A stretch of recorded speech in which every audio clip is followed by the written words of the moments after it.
Gue gak ngerti ya, apa Presiden Prabowo ini jarang upacara atau gimana? Gimana caranya warung kita nggak hancur, tapi tanpa kita perlu memihak. Jadi akhirnya keberpihakan Prabowo selaku presiden ya, masuk ke Board of Peace, itu menurut gue sudah tidak mengamini apa yang dikatakan oleh undang-undang. Ibarat tongkrongan orang-orang borju yang kaya.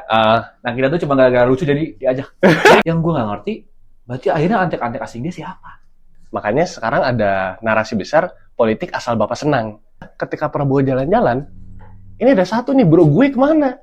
Ternyata akhirnya ada gunanya. MBG dan Koperasi Merah Putih katanya. Maka hari ini gue harus ngejilatnya presiden terus.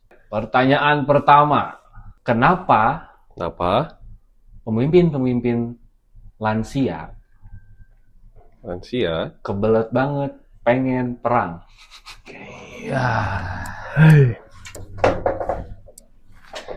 Gimana Sam? Balik lagi. Gimana Al?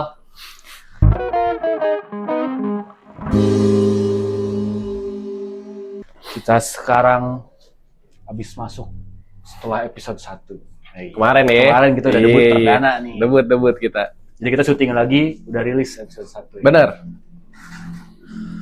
Setelah melihat feedback dan tentunya kita juga nontonin lagi dinamika update politik sekarang. Ya. Ternyata ada 2 tema utama yang sekarang masih hangat dan terus dibicarain sama orang-orang. Yaitu yang pertama, ijazah palsu. Tapi kayaknya kurang kalau kita bahas sekarang.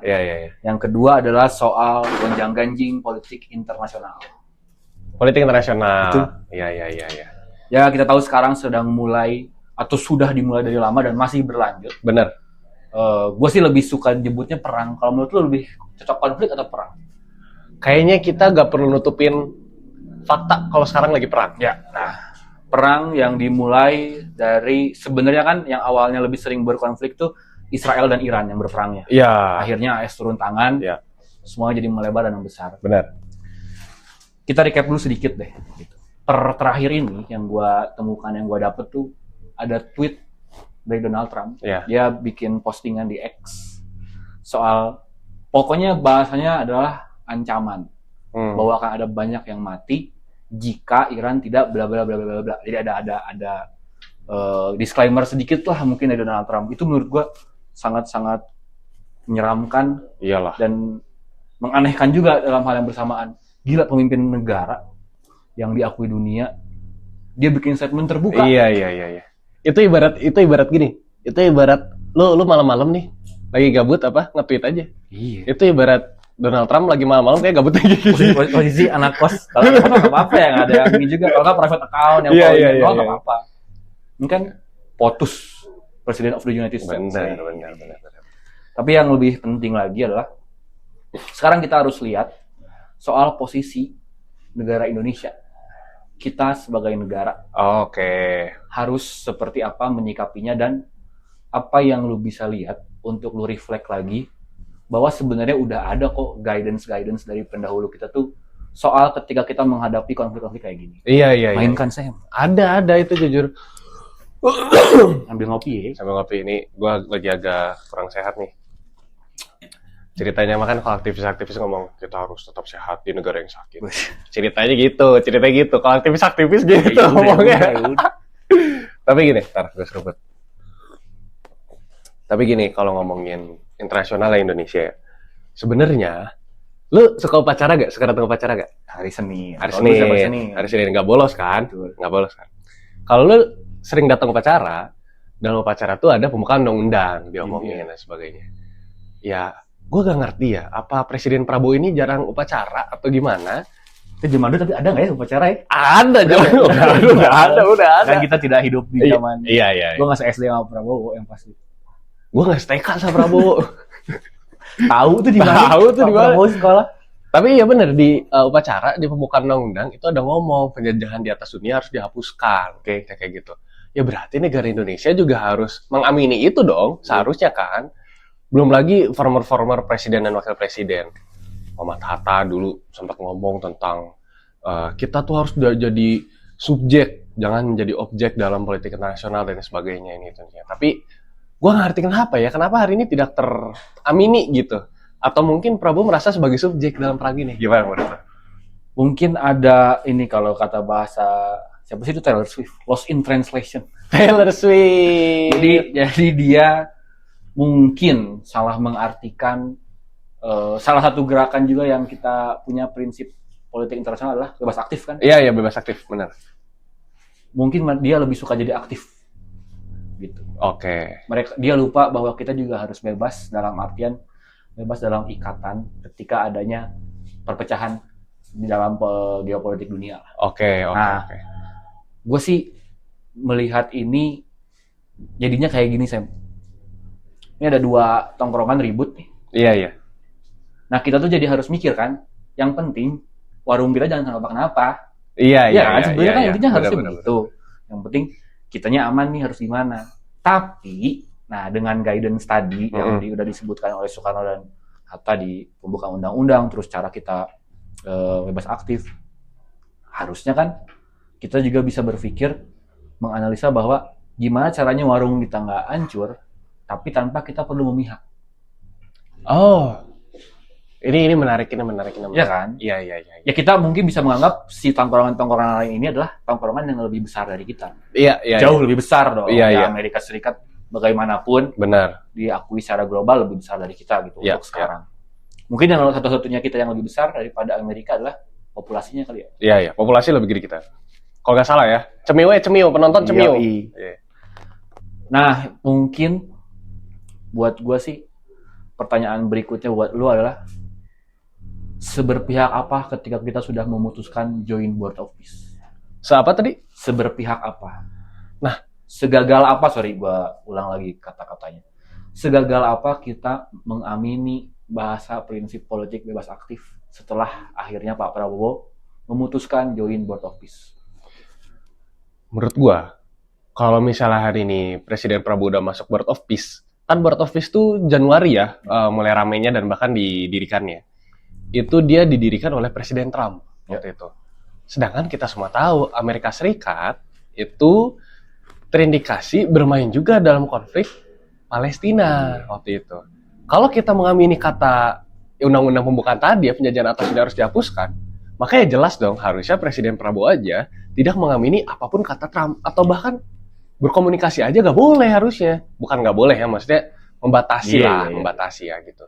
Jadi akhirnya keberpihakan Prabowo selaku presiden ya, mewakili negara kita masuk ke Board of Peace, itu menurut gue sudah tidak mengamini apa yang dikatakan oleh undang-undang gitu. Apalagi Pancasila dan banyaklah gadis-gadis lain. Dan fun fact ya sebenarnya, ibarat Board of Peace ini adalah tongkrongan, sebenarnya Indonesia tuh udah masuk ke beberapa tongkrongan gitu. Tapi dari banyaknya tongkrongan ini, ada masing-masing fungsinya beda-beda. Gue cut dikit. Gue jadi ngebayanginnya tuh konsepnya kayak agak gini kita. Ibarat tongkrongan orang-orang borju yang kaya. Nah kita tuh cuma gara-gara lucu jadi diajak. Jadi kita nggak kaya juga sebenarnya. Tapi gara-gara kita kepake ini orang nih bikin apa kayak baru tongkrongan atau apa. Jadinya kita diajak juga. Atau enggak lu dibully gitu. Iya, gitu. Jadi ada alasan lain gitu untuk akhirnya kita diajak. Benar-benar. Cuman kalau on serious notes-nya, secara serius katanya salah satu pertimbangan analisis politiknya itu karena kita dianggap salah satu negara dengan penduduk muslim terbesar. Ini terkait apa? Kenapa akhirnya kita diajak Board of Peace? Oke. Maksudnya apa? Kan yang diserang adalah Timur Tengah ya. Iya. Dan sangat terindikasikan bahwa Timur Tengah itu kental dengan agama Islam kan. Benar, paling banyak juga ya. Nah, jadi seolah-olah ketika Board of Peace ini tuh dinaikkan dan di-include Indonesia di dalamnya tuh, jadi seolah-olah sudah ada justifikasi bahwa ya Timur Tengah memang layak dihancurkan. Oh iya. Ibarat kayak tongkrongan lu ada nih di tongkrongan gue. Iya. Ini temen lu aja masuk sama gue, lu yang bermasalah. Iya.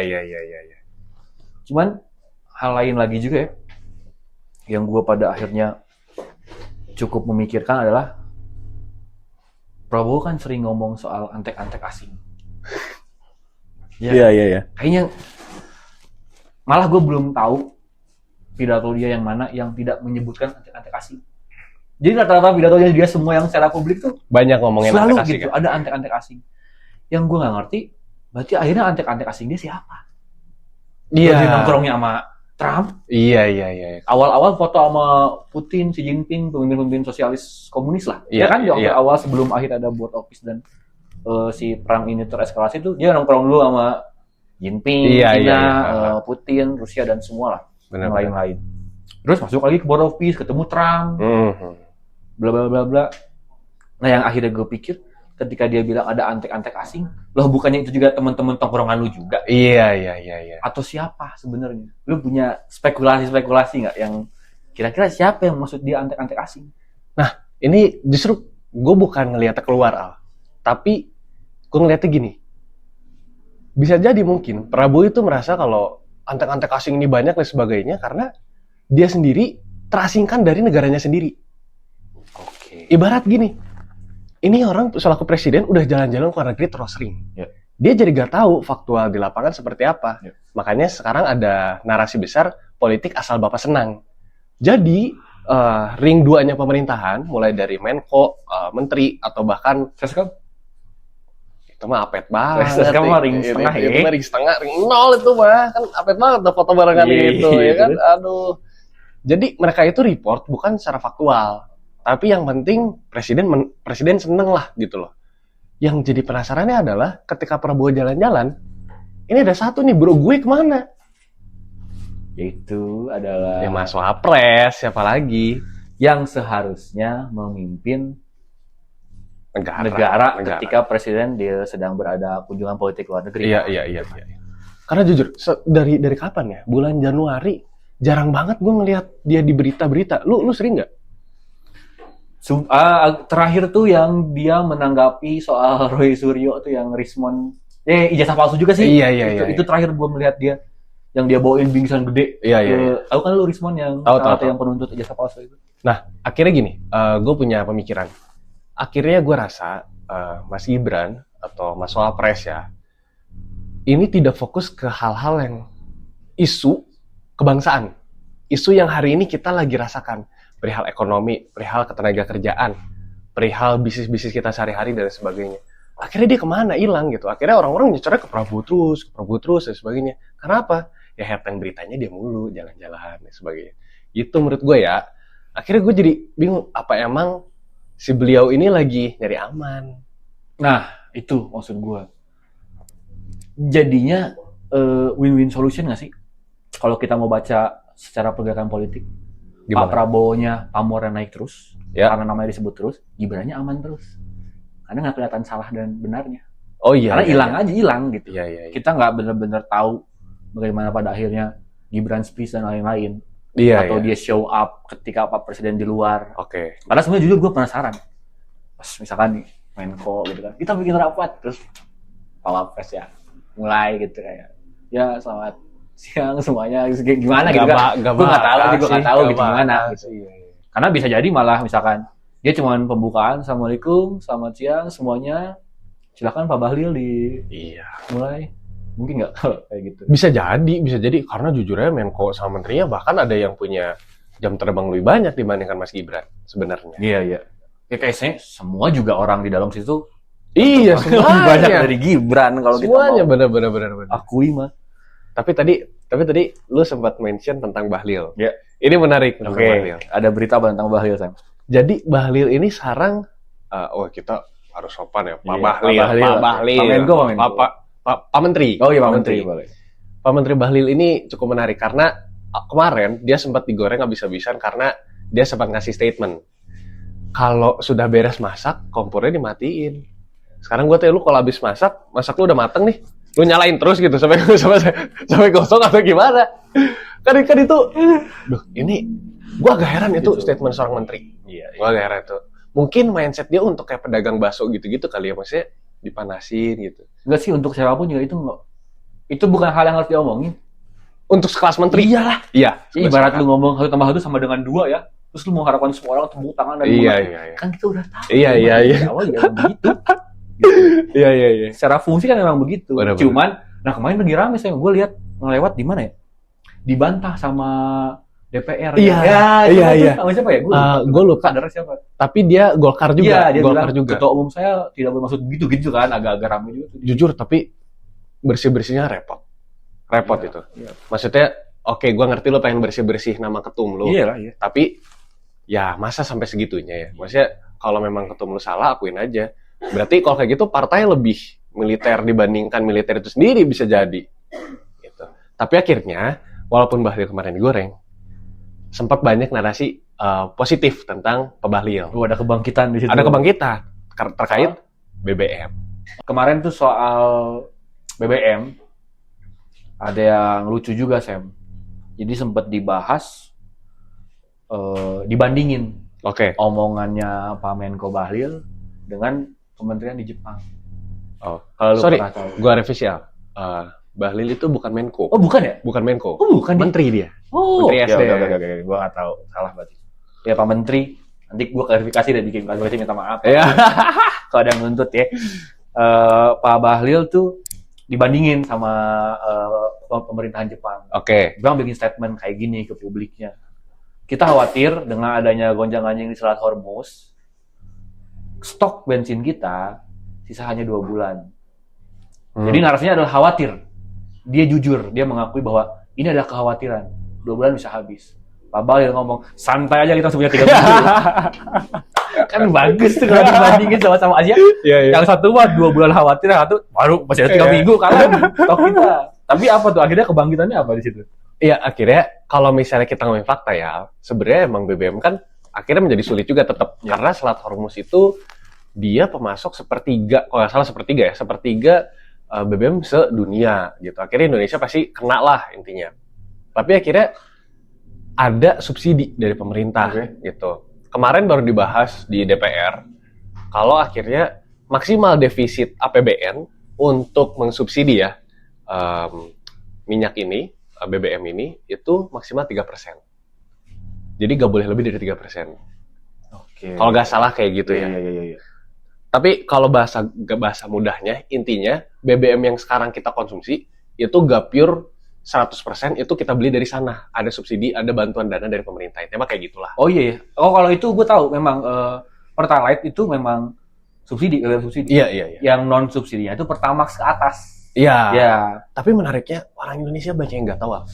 Iya sih. Orang Indonesia banyak nggak tahu. Ya merasa kalau Pertalite murah aja gitu loh. Mereka pikirnya ya memang harganya segitu. Iya. Padahal itu emang subsidi.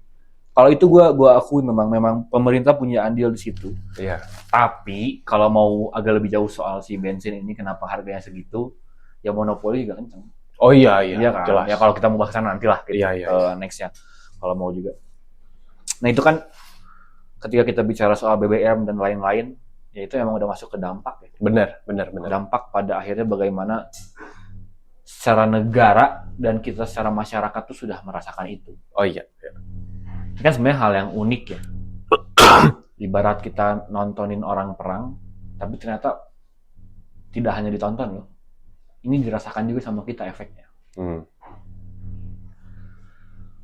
Kalau kita ngomongin solusi penanggulangan, keenakan pemerintah ya. Iya. Kita kasih ide. Kita aja yang jadi pemerintah. Iya, mendingan gue jadi pejabat. Iya. Pengen sih jadi presiden. Tarah 2009. Terus. Ya, dengan semua dampak ini, gitu. Apa poin-poin yang sangat penting? Mungkin tadi BBM juga sudah sangat penting juga. Hal-hal lain apalagi yang lu lihat ini bisa berpengaruh dan punya resiko yang cukup besar buat negara gitu. Oh ini investasi asing. Oke. Jadi kemana tuh arahnya? Jadi akhirnya asing atau misalnya perusahaan-perusahaan di luar, baik itu dari barat, timur atau dari manapun itu, mereka khawatir masuk Indonesia untuk invest di Indonesia, membuka pabrik di Indonesia karena ekonomi kita memang gak runtuh, tapi ekonomi kita goyang. Karena ekonomi kita goyang, kekhawatiran orang-orang adalah ketika drop ya bisa drop habis. Itu terkait investasi asing itu kena banget. Dan ada satu hal yang ini menarik, yaitu hari ini orang-orang kemarin kalau lu sadar banyak yang panic buying. Oke. Walaupun terkait BBM lagi ya. Oh, supply-nya bensin yang panic buying-nya. Hari di mana berita itu muncul, udah ada isu-isu, itu semua pom bensin rame banget. Orang-orang panic buying. Yang Pertamax bakal naik ya? Iya. Itu orang-orang panic buying dan akhirnya ketika melihat sekarang adanya berita-berita perang kayak gini, orang-orang lebih menjaga keuangan mereka. Jadi mereka tidak lebih konsumtif, sehingga daya beli perputaran uangnya. Perputaran uangnya semakin kecil, bukan semakin apa, menyurut lah bahasanya. Seret lah, semakin seret. Semakin seret kayak gitu. Itu efek samping yang mungkin kita nggak kerasa gitu. Tapi lama-lama kalau dibiarkan daya beli turun, investasi turun, ekonomi bukan goyang lagi tapi malah runtuh nantinya. Hancur. Satu-satunya hal, gue jadi ingat omongannya Rocky Gerung. Kalau itu terjadi, sangat mungkin terjadi yang namanya radical break. Buset, apa tuh? Itu kalau mau kita contohkan ya, meski memang tidak sama mungkin secara metode atau nantinya secara aksinya, ya itu yang terjadi di 98. Oh, Perubahan era yang terjadi secara revolusi. oke. Ini gue mau jadi guru dulu dikit. Tapi sorry, ini 98 bukan tentang rasnya kan? Betul, bukan tentang rasnya kan? Bukan. Karena kalau tentang rasnya, ini gue agak ketar-ketir. Ini apa film? Apa? Kemarin? Apa yang mana? Itu yang bahas penggerebekan satu Sekolah? area yang Cina semua. Kan difilmin yang penyiksaan-penyiksaannya. Oh banyak. Iya, ya ada lah. Iya. Ada. Kemarin tuh rame, gue lupa judulnya. Pengepungan Bukit Duri. Itu. Iya. Ngomong Bukit Duri, benar. Iya kan, itu kan. Ketar-ketir gue nonton Iya itu. kan, Chinese kan itu kan. Makanya kalau 98 terjadi lagi, ya... Ya kan lanjut. Berangkat duluan ya. Berangkat duluan, lanjut. Enggak, tapi maksudnya gini, bukan soal 98 ya, tapi maksud gue 98 adalah bentuk revolusi. Oke. Nah ini biar sedikit biar berilmu dikit, biar kayak orang pintar guanya. Buset. Gue kasih tahu dikit nih. Iya. Bedanya revolusi dan evolusi. Oke. Gampangnya, evolusi adalah perubahan yang pelan-pelan. Layaknya teori Darwin, kita berubahnya pelan-pelan dari monyet sampai manusia, gitu kan, kayak terlepas setuju atau tidak dengan teorinya. Nah, revolusi itu terjadi secara cepat. Tes. Ya, ibarat rumah, kalau evolusi ada bocor, benerin. Lantainya pecah, benerin, ganti. Tapi yang ganti adalah yang bermasalahnya saja. Tapi kalau revolusi, hancurin rumahnya, bangun lagi. Oke. Kalau kemarin tuh sempat juga jadi judul podcast riset, negara ini bisa ke riset. Oh, ada bukunya juga Riset Indonesia. Nah, siapa tuh penulisnya? Gue lupa. Aduh kok. Isinya tentang apa tapi? Iya tentang itu, tentang. Ya kan. Yang radical break itu kurang lebih bisa jadi akan terjadi kalau ya mitigasinya ternyata tidak terbukti berjalan dengan baik. Iya. Nah, ini yang menarik saya. Akhirnya jadi ada pujian juga kalau orang-orang yang bikin analisis ya. Ya gue lihat di threads, di TikTok atau di Twitter bahwa ternyata akhirnya ada gunanya MBG dan Koperasi Merah Putih katanya. Oke. Kalau ujung-ujungnya terjadi perang yang memang Iya. berdampak langsung ke Indonesia. Iya. Katanya itu bisa jadi bunker, bisa jadi bank food estate-nya kita. Iya. Katanya begitu.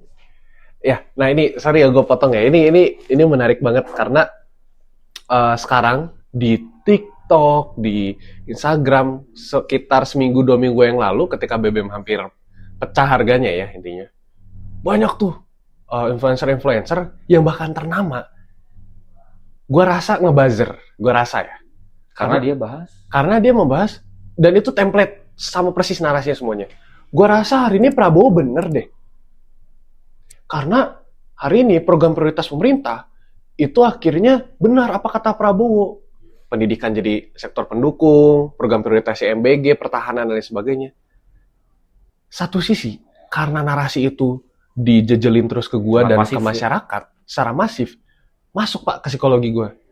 Bener juga, Prabowo itu ada benernya dengan pertahanan keamanan kita diperkuat, MBG tetap jalan untuk ini, tapi gue mikir juga, MBG itu sebenarnya nggak salah kalau anggarannya nggak sebesar itu dan kalau anggarannya tepat sasaran. Lu tahu nggak yang meme ada website sekarang? Apa tuh? Gaji lu berapa? Ditranslasiin berapa hari? Oh iya. Gaji lu tuh berapa hari MBG? Iya. Gitu.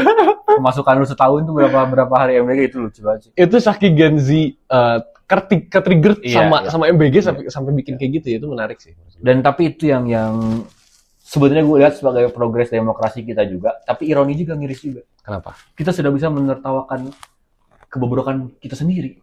Oh. Satu, misalkan MBG-nya kan dikritik karena porsi dananya terlalu besar misalkan. Ya. Tapi di sisi lain, kitanya juga yang penghasilannya segini-segini tuh malah jadi, ngerti gak sih? Kita hanya bisa melucu tentang penghasilan kita sendiri. Iya. Karena mungkin ya itu hiburannya Iya, Iya, hiburan iya, paling iya. cepat gitu, Iya, hiburan iya. sesaat yang ya udah gitu. Iya, iya. Memang lucu, tapi kalau kita pikir-pikir lagi itu cukup miris sebenarnya Iya, iya. kalau kita mau masuk ke sana. Cuman hal lain juga yang harus kita perhatiin adalah apa yang akhirnya membedakan dampak dari si perang ini ya gitu terhadap dalam negeri dan luar negeri, Sam. Lu punya contoh atau misalkan bukti nyata kalau di negara lain dampaknya kayak gini, Oh, oke. tapi kalau di Indonesia kayak gimana? Iya. Sedikitnya ya, kalau gue lihat dari negara lain tuh beberapa panik. Karena BBM itu akhirnya berdampak besar banget ke Oil kehidupan lah ya, mereka. oil bisa disebut. Oil ya. Akhirnya karena ya tadi harga pangan jadi naik karena BBM untuk transportasi dan mobilisasi. Kemudian akhirnya gak usah jauh-jauh harga pangan deh. Lu berangkat kerja aja akhirnya akan lebih memilih transportasi secara darat, jalan kaki misalnya atau apa. Dan tadi akhirnya kalau ngomongin di Indonesia seperti apa, akhirnya Indonesia berhasil untuk menekan harga BBM dengan subsidi dari APBN. Dengan maksimal defisit 3%. Tapi dengan hasil itu pula, akhirnya Indonesia itu di Asia harga BBM-nya paling baik sebenarnya karena subsidi tadi. Beda halnya dengan Malaysia, dengan khususnya Jepang, Korea dan negara-negara di Eropa, setahu gue. Mereka kena banget karena Selat Hormuz ini. Gitu akhirnya ketutup lah gitu supply-supply-nya. Kalau Amerika Serikat kan karena mereka sudah Cadangannya banyak. Dan dia banyak. supplier juga itu kan ya. Iya, iya. Jatuhnya dia grosir baru juga tuh. Benar. Karena kan memang itu yang Pak Bahlil tuh kenapa pede soal stok BBM karena dia juga sekarang sudah punya kontrak kerjasamanya dengan Amerika juga. Jadi tidak dependable banget, tidak bergantung sama Selat Hormuz. Oke. Meski memang kita kan memang udah dapat privilege itu loh, yang apa Iran mah kalau Indonesia boleh. Oh iya. Bahkan umroh dan haji pun tetap bisa kita ke Mekah. Benar. Pesawat tetap bisa terbang Oke. kalau dari Indonesia. Yaitu salah satu manfaat yang sebenarnya tapi gue bisa bilang gini, Sam. Itu kan bukan datang dari pemerintah sekarang juga. Dalam arti? Ya kita memang sudah merawat hubungan baik dengan Timur Tengah dari dulu. Oh iya, secara historis ya. Iya. Kita punya KAA loh di Bandung. Iya. Benar. Itu juga yang pada akhirnya jadi poin, dikritik juga. Abang Rocky Gerung lagi nih, gue kebanyakan nonton Rocky Gerung jadi kayak. Oh, masap lu Rocky Gerung. Iya, masap gue kiblat gue. Iya. Soal tadi tongkrongan Prabowo, balik lagi ke omongan awal. Itu mainnya dianggap kejauhan. Oh.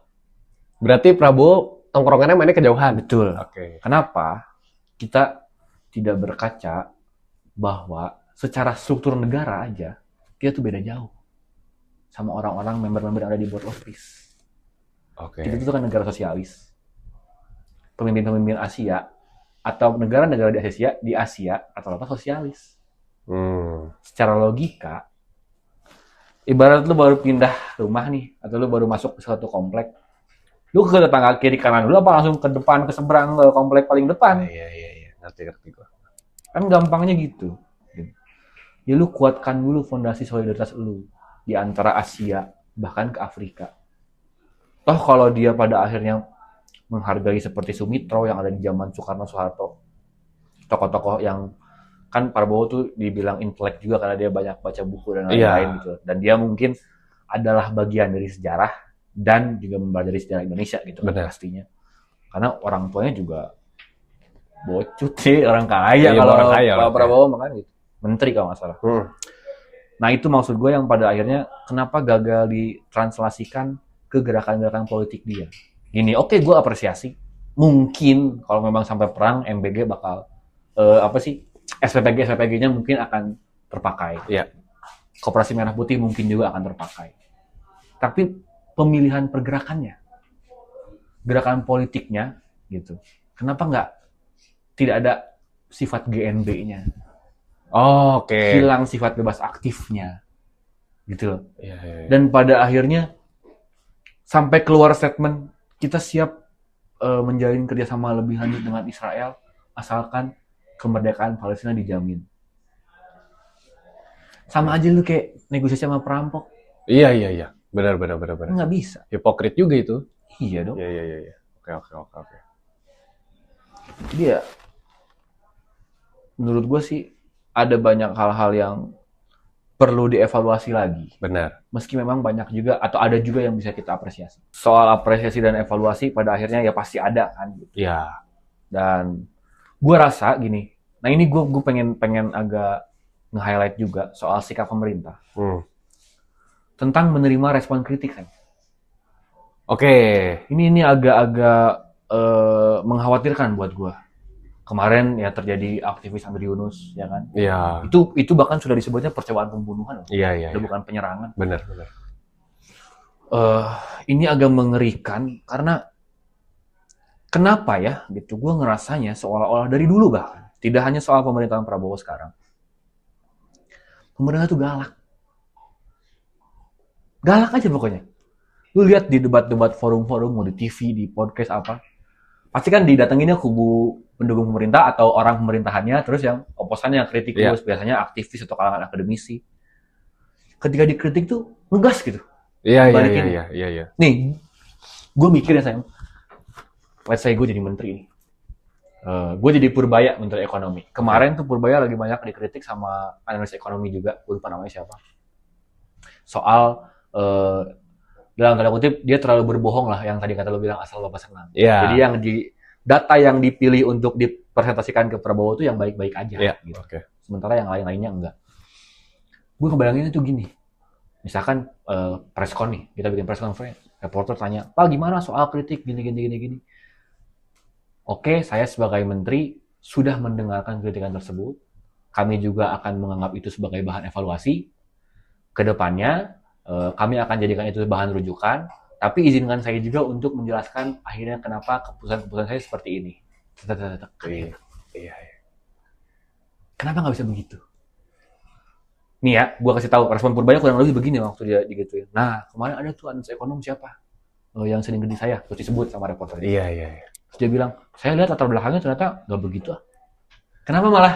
Dia juga jadi malah harus sengak gitu, harus ego gitu, harus terlihat bahwa saya pemerintah dan saya superior. Iya. Gitu. Menurut lu ada apa alasan psikologis atau alasan apa sih kenapa sih gitu harus galak mulu gitu ketika kita komplain atau ketika kita kritik itu gitu. Sementara memang porsinya kita harus ngedemand. Ya sebenarnya ini gitu. Akhirnya jadi suatu resiko dalam negara demokrasi kan sebenarnya, karena ketika kita berargumen, kerangka berpikir yang dipakai harus kerangka berpikir secara berdemokratis gitu kan. Okay. Tapi kemudian akhirnya hari ini pemerintah itu punya mindset, punya mental untuk harus galak-galak terus itu untuk simbol kekuasaan. Bisa juga menutupi kebodohannya? Itu. Jadi simbol kekuasaan yang dia pegang itu untuk akhirnya menunjukkan kalau nggak ada yang bisa ganggu gue selain presiden. Maka hari ini gue harus ngejilatnya presiden terus. Bahkan legislatif hari ini juga kayak gitu, Al. Nah, itu juga sih balancing, check and balance. Iya, hari ini udah hancur. Ya. Tata negara kita eksekutif, yudikatif, legislatif, alah. Pimpinannya satu partai semua.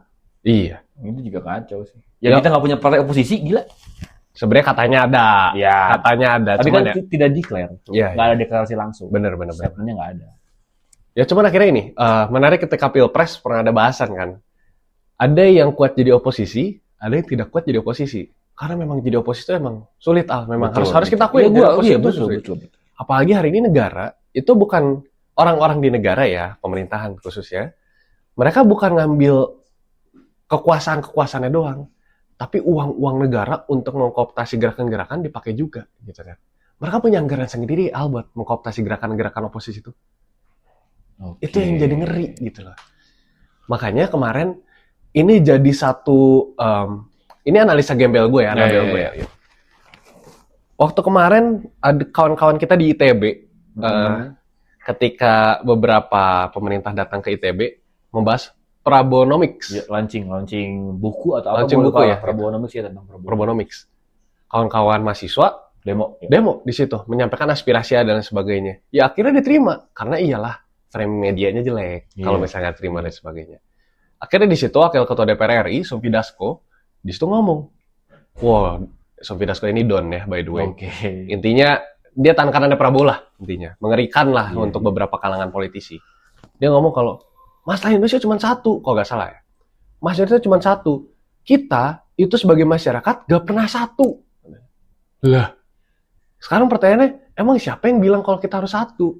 Justru kan boleh berbeda pandangan dan sebagainya. Justru yang harusnya satu adalah pemerintah. Pemerintah itu harus punya satu pikiran dengan masyarakatnya. Betul. Itu yang salah hari ini tuh. Empati merekanya nggak nyampe, Al. Gua Itu juga rasa udah ya. dibahas tuh di satu forum. Dibilang dari yang pendukung pemerintah, dia Ya. bilang, menurut saya sih harusnya masyarakat bisa lebih mengerti dengan gaya bahasa presiden. Buset, kata siapa itu? Adalah. Oh. Terus dijawab sama yang oposisinya dengan mudah. Kok kebalik pemikirannya? Ya presiden dong yang harus mengerti bagaimana situasi masyarakat. Iya. Akhirnya dia pilih bahasanya dengan baik. Kan sebenarnya harusnya begitu. Iya. Ini masuk kepada akhirnya ke poin. Jadi sebenarnya yang oke tuh kita harus gimana, Sam? Gitu loh. Dengan gonjang-ganjing internasional dan ketidakstabilan juga politik nasional kita. Gitu. Oke. Nah ini jadi menarik. Kalau misalnya ada waktu itu orang berstatement, kalau misalnya kita mau fokus ke dalam aja. Fokus keluar aja. Maksud dalam arti kita konsolidasi dulu di Indonesia gimana, biar settle dan sebagainya, baru keluarnya kayak gimana ini itunya. Gue punya satu pandangan yang mungkin kontroversial, silakan teman-teman argumenkan lah. Tapi harus jalan dua-duanya. Indonesia, masyarakatnya, dari ujung sampai ujung, ini kita harus punya satu kesatuan yang sama. Dengan apa pemerintah memberikan bantuan-bantuannya, mendengar aspirasinya, dan mengeksekusinya. Dan untuk di luarnya, tadi pakai aja prinsip-prinsip dasar. Makanya, ini gue punya satu dorongan nih. Kalau tadi pertanyaan lo kan Indonesia harus gimana? Gue pengen dorong Presiden Prabowo harus gimana? Presiden Prabowo harus lebih sering datang ke upacara. Biar dia ngedengerin terus bukan undang-undangnya. Penjajahan di atas dunia harus dihapuskan. Masalahnya hari ini Prabowo ada di pihak siapa? Itu. Oke. Itu jadi agak merap up omongan kita lah hari ini ya. Soal politik internasional. Yang pada akhirnya jadi concern juga. Karena balik lagi tadi, pada akhirnya poinnya kan kita yang seolah-olah bukan pemain langsung tentang keputusan politik, tapi kita juga akan merasakan dampaknya. Iya. Jangan tunggu harga BBM naik, jangan tunggu harga gas naik, jangan tunggu kita sudah tidak bisa kemana-mana, jangan tunggu pengangguran di mana-mana, jangan tunggu amarah masyarakat. Gitu kan? Bebenah secepatnya dan rubahlah etika dan moralnya. Gitu. Benar. Perbaiki public relation-nya tuh, PR-nya lah. Iya. Gue pengen deh jadi PR strategisnya Indonesia gitu, pemerintah gitu. Dan gue kasih tahu, nih bisa kok kalian baik-baik ketika menghadapi kritik tuh bisa. Gitu. Ada itu KSP, staf kepresidenan. Iya. Maksudnya siapapun itulah gitu. Coba dong lebih dikontrol tuh teman-temannya gitu yang memang pejabat publik. Jangan banyak menunjukkan arogansi. Wih, iya. Ya tapi akhirnya gini, kalau ngomongin tentang Indonesia as a whole ya, menurut lo, ini gue pengen nanya balik sebenarnya. Kenapa masyarakat Indonesia itu merasa kalau politik internasional ini gak penting, ah? Sebenarnya kalau dirasa tidak penting, jawabannya bukan karena memang tidak penting. Tapi karena kita sebagai masyarakat terlalu sengsara untuk memikirkan banyak hal lain selain kehidupan kita pribadi. Gitu. Banyak kok yang pernah ngomong soal misalkan kayak zaman Pilpres, nonton debat itu privilege karena nggak semua orang punya waktu untuk nonton debat Pilpres. Oh iya. Gitu loh. Jadi kesejahteraan kitanya saja sudah diambang nadir lah. Kalau ibarat tenggelam itu udah segini nih. Gitu. Dan itu tuh yang dihadapi orang setiap hari. Gitu. Mana ada mereka punya waktu, Sam? Iya. Untuk tahu sekarang gerakan Iran seperti apa, Israel lagi nyerang kemana. Padahal sekarang lagi geser lagi tuh kalau nggak salah setahu gue. Israel lagi nyerang ke negara Timur Tengah yang lain. Nah itu tuh hal-hal yang pada akhirnya dirasa tidak penting karena kita tidak punya waktu untuk memikirkan itu. Gitu. Yang kita bisa hadapi hanya hal yang ada di depan kita sekarang. Kerja, pulang, capek. Iya. Gitu. Dengan gaji yang itu juga sama. Gitu. Berarti kan itu kalau yang untuk menengah ke bawah ya tadi. Akhirnya untuk tahu informasi-informasi internasional, ya itu privilege gitu untuk orang-orang yang di atas ya. Betul. Nah, justru ini jadi dorongan, Al. Gue rasa kita gak bakal bisa tahu yang nonton ini siapa aja. Iya. Tapi untuk hari ini yang punya privilege untuk nonton ini, berarti kalian punya kesempatannya untuk bisa menyebarkan informasi ini. Betul. Kalau hari ini politik internasional bukan hanya penting untuk lu tahu di luar lagi kayak gimana, tapi ini penting buat masa depan lu nanti mau makan apa, BBM lu harganya gimana, pekerjaan lu gimana hilang atau enggak, dan sebagainya. Dan sayangnya, hari ini banyak masyarakat juga apatis, tapi bukan apatis ya, tapi maksudnya kayak, bahkan yang menengah ke atas juga mereka kayak merasa, oh udahlah gue mentingin diri gue dulu sendiri. Gitu. Itu yang bakal jadi PR, dan itu yang pasti akan terus kita jadikan bahan diskusi. Iya. Tapi kalau sekarang kayaknya segitu dulu deh. Iya. Ya nggak sih? Kita mending nanti masuk lagi ke sesi berikutnya, Sam. Boleh. Oke, sekarang Sam kita masuk ke sesi 2 di Oslo Pod ini. Yaitu Review Prom AI. Oke. Bukan review promnya sih, review jawaban AI-nya. Review jawaban AI. Promnya akan kita siapkan. Oke. Karena tadi kita bahas soal politik internasional. Gue mau lempar prom. Boleh lu aja deh yang nge-prom. Oke. Nanti kita screen record aja, Sam. ChatGPT-nya. AI-nya kita pakai ChatGPT, friend. Oke. Pertanyaannya. Pertanyaan pertama. Kenapa pemimpin lansia kebelet banget pengen perang? Pengen perang. Tinggal beberapa yang ada di situ kan sekarang lansia kan? Bener sih, bener. Sudah masuk kategori lansia. Gue pencet ya. Oke. Kita lihat jawabannya apa. Coba. Gue jawabin ya. Pertanyaan lo valid dan jawabannya sebenarnya gak sesederhana karena mereka tua. Terus justru ada kombinasi faktor psikologis, politik, dan struktural. Wah, psikologis. Oke. Oh, ternyata gini, gue breakdown. Dia ini udah lo gue banget, udah Gen Z banget nih ChatGPT. Yang pertama, legacy thinking, warisan sejarah katanya. Pemimpin yang sudah lama berkuasa sering mikir, gue mau dikenang sebagai apa. Kayak gitu. Jadi pengen perang gitu. Ceritanya gitu. Terus lanjut. Terus ada yang kedua, generational mindset, didikan zaman dingin ceritanya. Banyak pemimpin lansia, ini yang lansia kebelet perang ini karena Cold War sempat mengalami perang intinya. Jadi mereka, dulu gue perang, sekarang harus perang. Kayak gitu. Aku pemikiran bagus. Nah, terus sama power consolidation, menguatkan kekuasaan. Jadi konflik sering dipakai untuk mengalihkan isu dalam negeri. Nah, itu mah bahaya. So lama banget begitu Ceritanya kalau ke kamera begitu, orang jadi takut, gila. Enggak, ceritanya kalau ada pemerintah yang nonton jadi apa? Wow, terintimidasi tuh kayaknya dengan nonton video YouTube ada iklannya. Terus yang keempat, distance from consequences.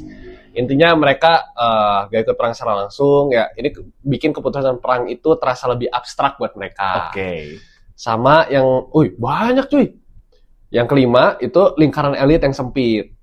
Pilih lah yang oke yang agak konyol jawabannya. Oh, ini terakhir yang terakhir. Terakhir. Nah, perang bukan selalu tujuan, tapi alat. Gitu. Jadi buat orang-orang tua ini alat.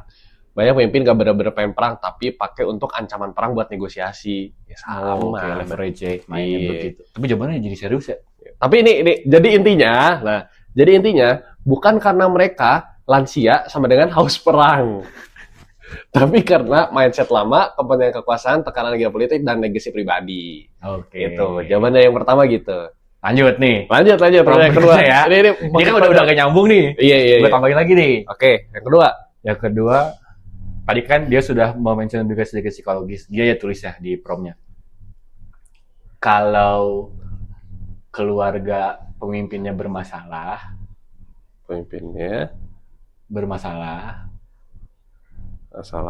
itu juga bikin pengen perang nggak? Bisa jadi kan ada trauma masa kecil gitu loh, yang kayaknya gue pengen ngaduin orang-orang deh gitu. Iya. Mengorbankan banyak orang. Oke, pertanyaannya jadi kalau keluarga pemimpinnya bermasalah, itu juga bikin pengen perang nggak? Iya. Bikin pengen kebelet perang nggak? Kebelet. Oke, kita cek ya. Short answer. Bisa berpengaruh. Yang jawab AI ya, yang jawab AI ya, bukan kita ini. Ya, bisa berpengaruh, tapi jarang jadi penyebab utama. Oke. Faktor keluarga itu lebih ke pemicu tambahan, Oke. atau memperkuat keputusan, bukan alasan inti perang. Oke. Kalau kata beliau kayak gitu. Gue jelasin lebih tajam ya, biar lo bisa pakai buat analisis, katanya. Yang pertama itu diversion strategi, mengalihkan krisis pribadi. Wah itu sih, kalau beneran gara-gara gitu ya, Donald Trump atau Netanyahu, Oh, ganyang sih. dulunya broken home. Gak tahu kalau doang. Kan Netanyahu dan Trump. Yang ini ya. Udah. Yang ini ya. Ini kan namanya asumsi teman-teman dari logika ChatGPT, Iya. logika AI yang Logika ya. disuruh oleh Pak Wapres kita maksimalkan. Ini Bener. kita coba kita praktekkan Bener. AI-nya Iya. gitu. Itu doang kita mah. Yang ngomong AI bukan Al ya. Nah, itu. Oke. Bagus tuh. Nah, kalau pemimpin lagi kena masalah termasuk keluarga, ada kemungkinan perhatian publik dialihkan ke isu eksternal, jadi emang sengaja. Katanya gitu. Bagus tuh. Bikin pengalihan isu keluarga pribadi langsung perang. Tapi ini menarik, ini bisa jadi. Iya. Kata dia, Apa? tekanan psikologis dan ego. Oke. Gitu, benar. Jadi trauma kan, trauma masalah. Iya, karena kan masalah keluarga bikin stres tinggi katanya. Kebutuhan membuktikan kontrol. Gitu, egonya kan jadinya. Jadi dia makin sensitif. Dan yang terakhir, masih banyak. Ada legitimasi dan citra juga. Terus risiko justru sebaliknya. Bentar. Banyak juga pemimpin yang malah menghindari konflik kalau kondisi personal atau keluarga lagi kacau. Kok tidak terjadi di Indonesia? Nah, itu yang sekarang Enggak. Siapa maksudnya gimana? Itu ya. Gue baca. Itu analisis kita ketika Iya, dijawab iya. oleh AI. Ya, itu ya bukan Jadi saya. dibahas sih ngeri. Apa kita hapus aja ya? Jangan. Aduh. Apalagi? Ya kesimpulan yang jujur nih ya. Kalau kata dia kesimpulan yang jujur, masalah keluarga bisa mempercepat emosi, memperkuat keputusan agresif, atau jadi alasan pengalihan isu. Tapi hampir gak pernah jadi penyebab utama perang. Dia ngomongnya hampir gak pernah. Oke. Berarti masih ada potensi kalau itu juga jadi penyebab itu utama. juga jadi penyebab. Oke, udah segitulah. Ngeri. Jawabannya bikin kita jadi punya asumsi liar. Iya. Berarti pesan terakhirnya adalah apapun kondisi politiknya, sayangi keluarga kalian. Oke, itu masuk.